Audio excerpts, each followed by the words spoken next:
I just wanted to do a video for the first time in a while about the Spectrum 10K issue that's been kind of all over Twitter and everywhere else for the last couple of days, because it's still going on, and there's still been no real acknowledgement from the Spectrum 10K people and the ambassadors and the people involved, Chris Packham and Dr. Carrie Grant and those people, about the fact that there are obviously quite a lot of autistic people, autistic adults, which is quite relevant, who are tremendously unhappy about the situation. And the problem is, of course, as it always does on social media, I think things are getting kind of warped and twisted, and people are arguing back and claiming that we're conspiracy theorists, and like we've collectively kind of lost our sense of reason and everything, which is ironic, considering that that's probably the thing that's driving us the most. Obviously, I'm aware that I'm speaking for people here. I'm really only speaking for myself. I will say what I feel about the situation and what I gather other people have suggested too. I'll take that. But obviously, I'm not attempting to speak for the autistic community here, because I'm just me. All I'm doing is just trying to get my kind of view on this across, so that we can, I don't know, just so that I can feel like I've made my point, and hopefully it'll be listened to by people who are in a position of much more power than I or anyone else in the autistic community have.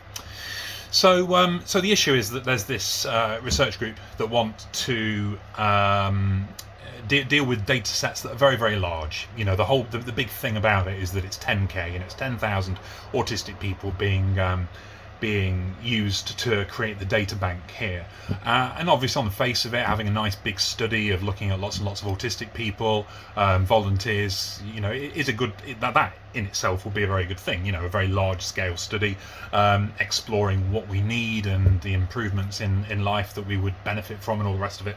That'd be great.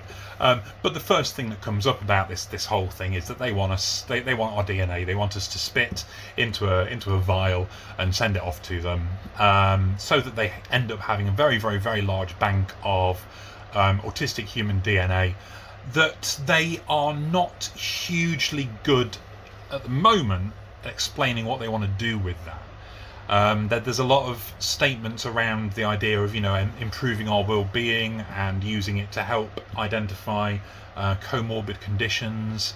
A lot of things that at first glance make you think, oh, okay, maybe. But if you give it any kind of thought at all, you think, well, again, the question remains, why do you need DNA for that?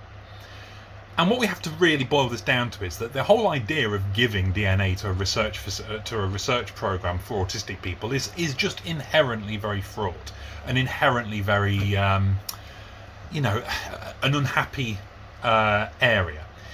Historically, because we have this kind of general sense of dread, fear, that one of the aims that the medical world has ultimately is to make it so that autism is no longer a thing. That it can be either treated out of existence, which is frankly isn't going to happen, but I'm sure that won't stop them trying, or the more kind of palpable fear is that it can be screened pre-birth, so that you can find out through genetic markers or whatever, that the child that you're bearing is very likely to be autistic when they're born, and therefore do you want to terminate that pregnancy. That's a fear that a lot of autistic adults have, for the simple reason that obviously if we had been in that situation, if we had been that fetus, we may well have found ourselves, well, not found ourselves, we would know, we would have ceased to be, which is not a fun thought. And it's got clear connections and clear links to the whole world, the whole horrible, sordid world of eugenics, which is a word that's being used a lot, which I think is actually perfectly reasonable for us to bring up as a fear. I don't think it's reasonable for people to have a go at us for that, and to it's almost like they're doing a form of Godwin's law on us. Like, oh, you've mentioned Hitler, you've mentioned Nazis, that means you've lost the argument. No, actually, if we mention eugenics, that's because we're generally and genuinely afraid of the fact that it's never really gone away. There is, a kind of sustained sense that certainly that the medical professional parts of it, the medical research, wants to find ways around these states of being, and autistic adults are going to be very squeamish about that. And I think that's probably my first real problem with all this. If you cast aside just for a moment the DNA issue, which is serious, just the fact that that Spectrum 10K people, including Simon Baron Cohen, put all this on Twitter. First thing Tuesday morning, bang, here's a thing, tied up with a piece on BBC Breakfast, and quite a slick little PR campaign they had going on, without any real understanding that there was going to be a backlash. There was always going to be, and they would be like, what, have they got their eyes closed not to know that? They must know that the autistic adult community, or large parts of it at the very least, are very, very worried and very concerned about that kind of thing. They cannot claim ignorance to that. They can't. And if they try to, then they're just showing that they know nothing about the area of research that they're meant to be knowing a lot about. So it's just clearly that's a huge problem as far as I'm concerned. But they wandered into it, naively or calculatedly, who knows, without any kind of acknowledgement of the fact that this kickoff was going to happen, and then it happened, of course.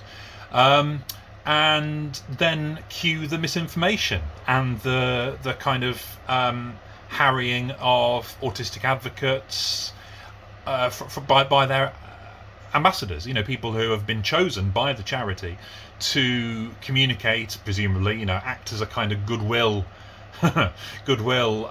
ambassador, to try and get the autistic community or the autism community involved in the research. That must be what they're there for. That's why we've got people like Chris Packham and etc. In these roles, because the whole point is they're drumming up support and they're trying to lend it legitimacy. And it makes sense. I can understand it. In an ethically sound piece of research, it would be a very good idea. But given the inherently difficult and tense nature of the topic at hand, these ambassadors have done a blooming awful job, absolutely awful job, in setting the fears and the concerns of the autistic community straight. Which makes me believe that they're either not trying to, or they can't, because we're right. This information will be used for screening, which is my biggest fear. I'm not too worried about a cure. I don't like the idea of them going for a cure. I just don't think they'll find one. I don't think there is one. I don't think there could possibly be one. So I'm not so worried about that. They can faff about figuring that out as much as they like. The money wasted is a problem, but it's the screening. I feel like that's possibly more likely. I don't know. It would depend on a lot, but that's the thing that I fear. But yeah, they haven't allayed our fears. In fact, all they've done is attack us. Some very abruptly, like the lady who was being very unpleasant to a lot of people yesterday about our realistic concerns, and others a little bit less so, but still, unwisely, like Mr. Packham, who seemed to lump us all in with anti-vaxxers and conspiracy theorists of that ilk. When you consider how badly the autism community go, the issues and the problems we get from the anti-vax community, which was pretty much started because people are so terrified of autism that they'd rather their children die of measles than possibly be autistic, is a bit rich. Come on, mate. You know what the community. You must know something about the community, and you must therefore know that accusing us or even implying that we're in any way similar to anti-vaxxers is pretty much the most disgusting thing that you could ever do. But nothing. There's no apology. There's no response. There's no acknowledgement, and we're all left. And I'm talking about the adult autistic community on Twitter, which numbers a lot. I would say, from my vantage point of having the followers that I've got, that it numbers tens of thousands, probably at least 10,000 or more. Actively engaged autistic adults, and we've been ignored. We've been treated like we're ignorant, like we don't know what we're talking about, like all of our concerns are completely nonsensical. Which is dismissive, and like I tweeted earlier, even if were the case, even if we are all collectively somehow wrong, including all of the geneticists among us, the scientists, the biologists, etc., even if we are somehow all completely barking up the wrong tree and being completely unreasonable, we would still deserve some kind of reaction and response, given the fact that our fears are real. You know, we're not pretending. You know, our fears are real, and what we need is, you know, clearly what we need is some kind of reassurance. You know, proper reassurance, proper dedicated reassurance, ideally from people at the top, not just press people. But that's not happened. So yeah, we're being treated very much as second, third class citizens who don't deserve to be given the time of day. Which we're used to. Don't get me wrong. I mean, it's not like that's a new thing.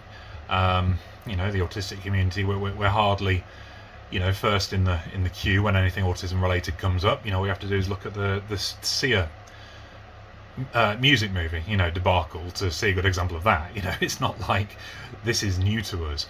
That makes it even worse. You know, here we have a community that are battered and bruised, treated very badly, generally speaking. I mean, I'm lucky. At least I've got a platform. You know, I've managed to garner however many followers that, you know, fancy listening to what I burble on about.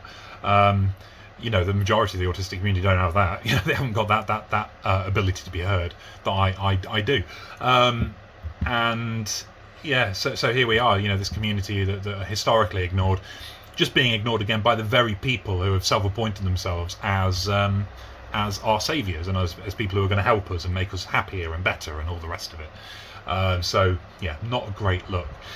So yeah, I mean, I think that where we are right now is that the autistic community obviously is very unhappy.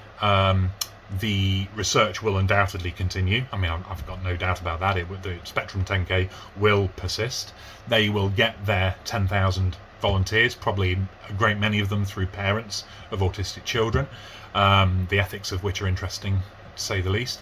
And it will move forward. And I think what I certainly want to do as an autistic adult, and other people are more than welcome to, you know, kind of join me in this, is to just kind of formally and kind of line in the sand say that we are not okay with this, that we as a collective, or that I and, you know, I believe others are not okay with this, the way that this is panning out. We're not okay with how it's been communicated.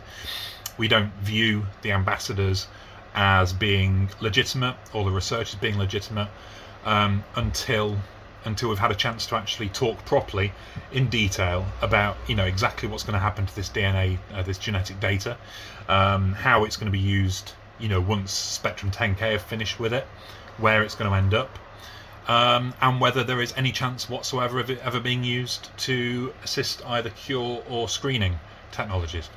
You know, that's kind of, at the moment, that's all we can do. That's certainly all I can do. I haven't got many spoons. You know, this is difficult enough.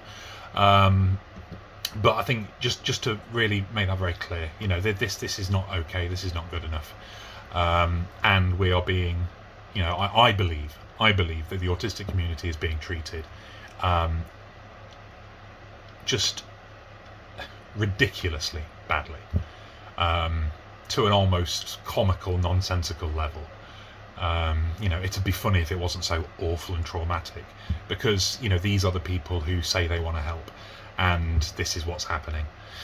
So yeah, there's my thoughts. So yeah, you know, I'll tweet this. I'll put it on YouTube. You know, say what you want to say under the tweets. If you agree, that's fine. If you disagree, that's fine. Just say, and we'll see if anyone gets back, or see if the Spectrum 10K people ever acknowledge any of our concerns.